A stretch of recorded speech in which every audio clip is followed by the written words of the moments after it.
Hello everyone, welcome back to my channel Tulika's lifestyle. কেমন আছো তোমরা সকলে? আশা করছি সকলে ভীষণ ভালো আছো, আমিও বেশ ভালো আছি। তুলিকাস লাইফস্টাইলে আরও একটি ভিডিওতে তোমাদের সকলকে জানাই অনেক অনেক ওয়েলকাম। আজকের ব্লগটা কিন্তু একেবারে রান্নাঘর থেকে স্টার্ট করছি। আজকে কিছু রান্নাবান্না আছে, সেটা হচ্ছে সয়াবিন রান্না করব। আর দেখতেই পেলে ডাল আর গোবিন্দভোগ চাল ভিজিয়ে রেখেছিলাম, ওইটা দিয়ে পেঁয়াজ কুচি আর কাঁচা লঙ্কা দিয়ে আমি বড়া ভাজবো। আর আমার শাশুড়ি ওইদিকে রান্না করছে উনুনে ডাল আর বেগুন ভাজা। তো এইদিকে আমি সয়াবিনটা সিদ্ধ করব বলে জল গরম বসিয়ে দিয়েছি, আর আলুটা আমি আগেই সিদ্ধ করে নিয়েছি যাতে রান্নাটা ঝটপট হয়ে যায়। তো দেখতে দেখতে আমার রান্নাটা প্রায় কমপ্লিটের দিকে। তো এখানে আমি মশলা কষিয়ে সয়াবিনটা দিয়ে দিয়েছি, এবার শুধু জল দেওয়ার পালা। আর এইদিকে আমার বড়াটাও ভাজা হয়ে যাচ্ছে, অর্ধেকটা ভাজা হয়ে গেছে আর এই যে হচ্ছে আর অর্ধেকটা। তো এটা হচ্ছে মটরের ডালের বড়া, তোমরা একটু খেয়ে দেখো, ভীষণই টেস্টি লাগে এটা, মানে এই বড়াটা খেতে। তো দেখতে দেখতে আমার শাশুড়ি এই যে উনুন থেকে রান্না করে নিয়ে এসেছে বেগুন ভাজা আর ডাল। আমাদের ঘরের পাশেই ছোট্ট একটা রান্নাঘর আছে, সেই রান্নাঘরে কাঠের উনুন আছে, সেখান থেকে রান্না করে নিয়ে এসেছে। আর এখানে আমার বড়া ভাজাও হয়ে গেছে। আর আমার হাজব্যান্ডকে 1 ঘন্টা আগে বাজারে পাঠিয়েছি ধনেপাতা আনার জন্য সয়াবিনে দেবো বলে। তো এখনও অবধি আসেনি বলে আমি গ্যাসটা নিভিয়ে এটা রেখে দিয়েছি, ও আসলে তারপরে রান্নাটা কমপ্লিট হবে। আর এই সাইডে আছে হচ্ছে এক বেসিন ভর্তি বাসনপত্র, তো এগুলোকেও মাজতে হবে। আর আজকে আমি তোমাদেরকে দেখাবো আমার রুমটা আমি কি করে গোছাই। অ্যাকচুয়ালি অনেক দিন হয়ে গেল রুম টুম গোছানো হয় না, তো আজকে ভাবলাম তোমাদের সঙ্গে শেয়ার করি যে আমার রুমটা আমি কি করে গোছাই। অনেকেই আমাকে কমেন্ট করে যে দিদিভাই তোমার রুমটা ভীষণ সুন্দর। তো সুন্দর থাকে কি করে সেটাও তোমাদেরকে দেখাবো। তো আজ হচ্ছে আমার ছোট কাকা শ্বশুরের ছেলের জন্মদিন ছিল, তো তার জন্য কাকি সকাল সকাল পায়েস, লুচি, তারপরে এখানে ঘুগনি, এই সমস্ত কিছু দিয়ে গেছে। তো আর আমি সুজি রান্না করেছিলাম, সেই সুজিটাও নিয়ে এসেছি, খাবো। তো খাওয়া দাওয়ার পরে চলে এলাম ঘর গোছাতে। এই যে দেখতেই পাচ্ছ বিছানা একবারে বাজে অবস্থার, ওই যে দেখতে পাচ্ছ মশারি। আমি নতুন একটা সিস্টেম শিখেছি ফেসবুক থেকে, পুরো বাবুই পাখির ভাষার মতো লাগে, ওইভাবে টানিয়ে রেখেছি মানে মশারিটা। আর প্রত্যেকটা বাঙালি বাড়িতেই মনে হয় এইরকম হয়, আলনা ফাঁকা, চেয়ার ভর্তি জামা কাপড়। আসলে জামা কাপড়গুলো কাচার পরে না আর গোছানো হয়নি, ওইভাবেই চেয়ারের উপর জড়ো করে রেখেছি। আর এদিকে ড্রেসিং টেবিলের অবস্থাও ভীষণই বাজে। তো গান চালিয়ে নিয়েছি, এখন গোছাবো হচ্ছে ঘর। তো ঘর গোছাতে গোছাতেই সারাটা দিন আমার চলে যায়। তো প্রথমেই চলে এসেছি বিছানা গোছাতে। আর ভিডিওটা কিন্তু একেবারে লাস্ট অবধি দেখো। আজকে কিন্তু আমার 3টে শাড়ি এসছে, মানে আমি জামাইষষ্ঠী উপলক্ষে 2টো শাড়ি কিনেছি, একটা হচ্ছে আমার মায়ের জন্য, একটা ঠাকুমার জন্য। শাড়ি কুঠির নামে একটা ফেসবুক পেজ আছে, যেখান থেকে আমি আগেও একটা শাড়ি নিয়েছিলাম, প্লেন বডি অর্গানজা শাড়ি। যেই শাড়িটা আমার মা দিয়েছিল আমাকে 2য় বছর বিবাহ বার্ষিকীতে। তো সেই পেজ থেকেই আমি আবার 3টে শাড়ি অর্ডার করেছি, একটা আমার জন্য আর 2টো বললাম তো তোমাদেরকে যে আমার একটা আমার মায়ের জন্য আর একটা ঠাকুমার জন্য। তো আসতে একটু লেট হয়, ওই জন্য জামাইষষ্ঠী কিন্তু এখন অনেক দেরি, তো আসতে একটু লেট হয়, হাতে টাকা ছিল ওই জন্য কিনে রেখে দিয়েছি। তো ওই শাড়ি 3টে ভীষণই সুন্দর এসেছে, তোমাদেরকে একেবারে ভিডিও লাস্টে দেখাবো। তার আগে চলো কাজবাজগুলো সেরে নিই। তো এখানে ড্রেসিং টেবিলের থেকে সমস্ত জিনিসপত্র আমি বিছানার উপর রেখেছি, বিছানার চাদরটা উল্টে যাতে বিছানার মানে চাদরের দাগ না লেগে যায়। তারপর আমি এখানে একটা সুতির ন্যাকড়া দিয়ে আর কলিং দিয়ে পুরো ড্রেসিং টেবিলটা সুন্দর করে মুছে নিচ্ছি। এরপরে সমস্ত জিনিসপত্র যেগুলো বললাম বিছানার উপর ছিল সেগুলো মুছে মুছে আবার সেই ড্রেসিং টেবিলের উপর রাখছি। ঘরটা অনেকেই বলে যে তোমার ঘরটা অনেক সুন্দর গোছানো থাকে, খুব সুন্দর করে তুমি গুছিয়ে রাখো।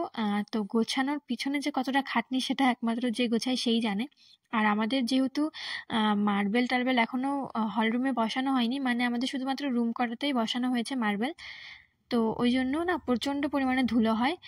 বাইরেটা প্লাস্টারও নেই, আবার কেমন একটা ঢালাই টাইপের করা রয়েছে, ওই জন্য না প্রচণ্ড পরিমাণে ধুলো হয়, যতই ধুই না কেন বাইরেটা সে ধুলো হয়েই যায়। তো ওই জন্য আরও বেশি খাটনি।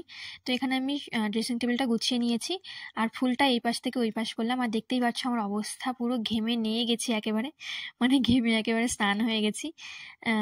আর এই যে দেখো খাটের নিচে থেকে এতগুলো জিনিস বেরোলো, আর যাদের বাড়িতে বক্স খাট আছে তারাই জানবে যন্ত্রণাটা কী। বক্স খাটের নিচে যা ঢোকে সেগুলো বের করতে গেলে না পুরো জীবনটাই বেরিয়ে যায়। পুরো ঘেমে টেমে একেবারে অস্থির হয়ে গেছি। তারপরে এই যে ঘরটা মুছে নিলাম, আর এইখানে আমার গোছানো টোছানো সমস্ত কিছু কমপ্লিট, শুধুমাত্র আমার ওই আলনাটা গোছালেই হয়ে যাবে। তো এই যে দেখো পুরো সুন্দর করে গুছিয়ে নিয়েছি, কেমন লাগছে সবাই অবশ্যই কিন্তু জানিও। আর আমার রুম ট্যুর কিন্তু অলরেডি আমার চ্যানেলে পোস্ট করা আছে, তোমরা একটু চেক করে নিও যারা যারা দেখতে যাও। আমার রুমটা কিভাবে ডেকোরেট করা, কোথা থেকে কী কিনেছি, কেমনভাবে সাজিয়েছি, সমস্ত কিছু কিন্তু সেই রুম ট্যুরের মধ্যে শেয়ার করা আছে। আর এই যে দেখো জামা কাপড়ের অবস্থা ভীষণই বাজে, এগুলো সমস্ত কিছু কাঁচা জামা কাপড়, গোছানো হয়নি, ওই কারণে এইভাবে রয়েছে। দেখতে দেখতে আমার ঘর পুরো গোছানো কমপ্লিট। আর আমার কিন্তু গোছানো বাড়িঘরই বেশি পছন্দ, ওই নোংরাভাবে আমি থাকতে পছন্দ করি না। আর আমি সবসময় গুছিয়েই রাখি আমার ঘরটা সমস্ত কিছু। তো এই যে বিছানাটাও গোছানো হয়ে গেছে, এই সাইডের ওয়ালটাও পুরোপুরি গোছানো হয়ে গেছে। কেমন লাগছে গোছানোটা সবাই কিন্তু অবশ্যই জানিও। আর এই যে দেখো আলনাটাও গোছানো হয়ে গেছে। আর আমার আলনা, আলমারি আর শোকেস এই তিনটের প্রিন্ট একেবারে একরকম। আর ওই যে দেখতে পাচ্ছ একটা ঝুড়ি মতো, ওইটার মধ্যে হচ্ছে আমার সমস্ত যেগুলো নোংরা জামা কাপড় হয়ে থাকে সেইগুলো আমি ওইখানে জড়ো করে রাখি, তো পরের দিন সেগুলো ধুয়ে নিই। আর এই যে এইগুলো, এই জামা কাপড় কটা যেগুলো দেখছো ভাঁজ করা নেই, এই কটা হচ্ছে আয়রন করতে হবে, আর নিচের কটা আমি ভাঁজ করেই রেখেছি। তো এই যাচ্ছে আমার পুরো ঘরটা। কেমন লাগলো সবাই কিন্তু অবশ্যই কমেন্টে জানিও। হ্যালো এভরিওয়ান, তো শাড়িকুঠি নামে একটা ফেসবুক পেজ থেকে আমি আগেও একটা শাড়ি নিয়েছিলাম, ভীষণ ভালো এসেছিল। আমি আরও 3টে শাড়ি অর্ডার করেছিলাম। একটা একটা হচ্ছে আমার জন্য, আর দুটো হচ্ছে ষষ্ঠী উপলক্ষে আমার মার জন্য একটা, আর আমার ঠাকুমার জন্য একটা। তো এই যে সকাল সকাল পার্সেল চলে এসছে, তো চলো আনবক্সিং করে তোমাদেরকে দেখাই।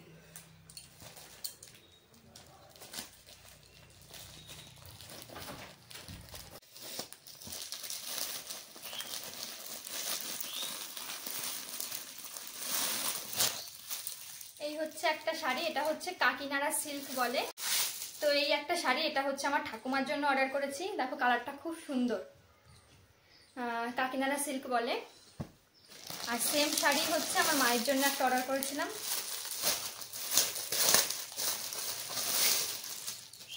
এই যাচ্ছে আর একটা। তো এই দুটো অর্ডার করেছি। আমার ঠাকুমা হচ্ছে একটু ব্রাইট কালার পছন্দ করে, ওই জন্য এটা। আর আমার মায়ের জন্য এটা।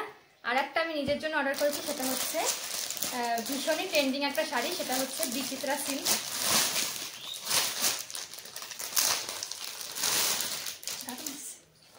তো যেটা হচ্ছে এই যে এই শাড়ি হচ্ছে আমি আগেও একটা অর্ডার করেছিলাম ফ্লিপকার্ট থেকে। তো সেটা পরে আমি ভিডিও বানিয়েছি, কিন্তু যখনই আমি শাড়িটা পরেছি, পরে খুলে ভাঁজ করার সময় দেখি কি শাড়িটা একটুখানি ছেঁড়া বেরিয়েছে, যার জন্য রিটার্ন করে দিয়েছিলাম। তো ফ্লিপকার্ট থেকে ওই জন্য আর নিইনি। এবার ওই শাড়িকুঠি নামে পেজ থেকে এই শাড়িটা নিয়েছি, ভীষণ সুন্দর আর ভীষণ ফ্লিপকার্টের থেকে অনেকটা কম দামে পেয়েছি। এই শাড়িগুলো তো এখন ভীষণ পরিমাণে ট্রেন্ডিং। আগেরটা ছিল রানী কালার, সেটা তো রিটার্ন করে দিয়েছে। আর এটা হচ্ছে মেরুন কালার, দেখো কত সুন্দর লাগছে।